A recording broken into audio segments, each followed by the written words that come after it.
Dito mas kita dito. Dumating na ang takdang oras na ang Panginoong Yesus ay magpapakasakit. Ano yun? Kanyang haharapin ang misyon na ako'y ang kaparusahan para sa kaligtasan ng sangkatauhan. Matapos ang huling hapunan, pupunta si na Jesus at mga alagad sa isang gulod sa labas ng lungsod ng Jerusalem upang doon manalangin. Habang ang tao nagkagulo sa kanya si Judas, sa pagkakataong ito ay nakapagbuuna ng kanyang masamang tangka upang hulihin ng mga pinunong pari Hindi na si Jesus. Oo. Ito ay isang malungkot na gabi para sa akin. Yung sa ano? Magbantay kayo sa paligid habang ako'y nananalangin.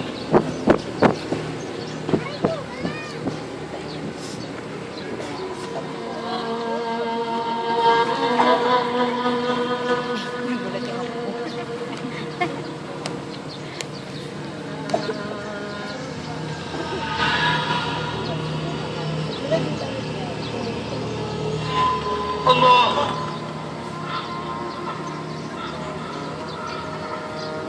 Ang galing.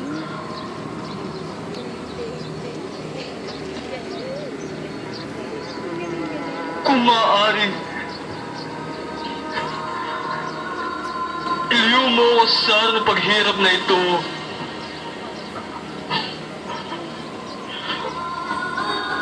Ngunit di ang kalooban ko ang maganap, kundi ang kalooban mo. Ano?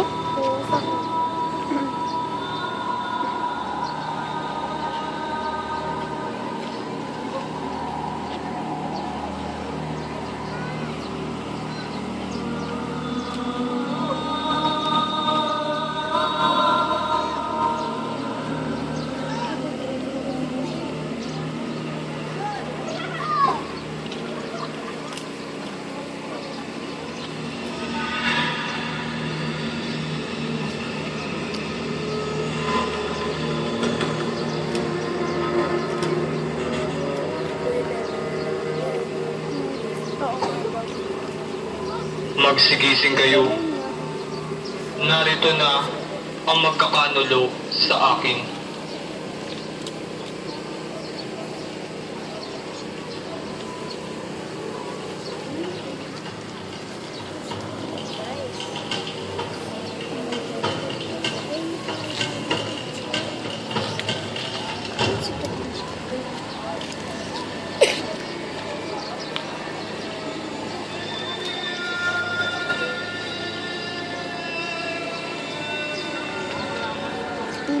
Payong.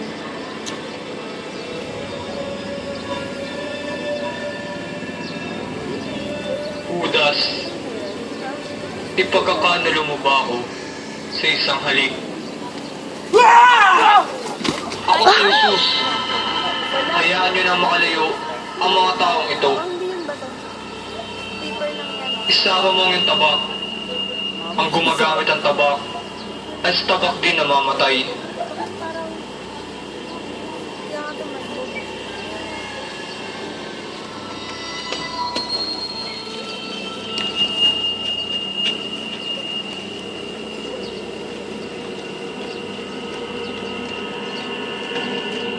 Tama na! Dahil siya kay Caiphas!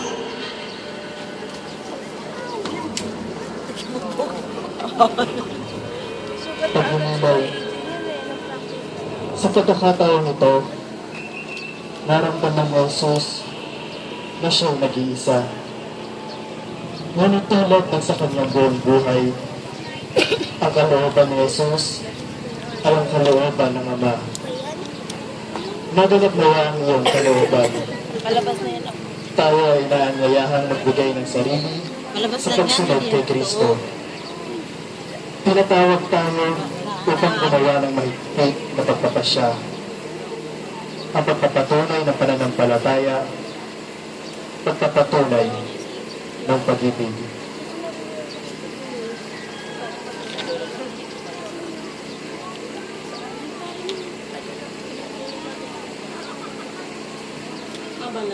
Ama naming mapagmahal, tulutan mong maging tapat kami sa iyong anak, lalo na sa panahon kung saan ang pananampalataya namin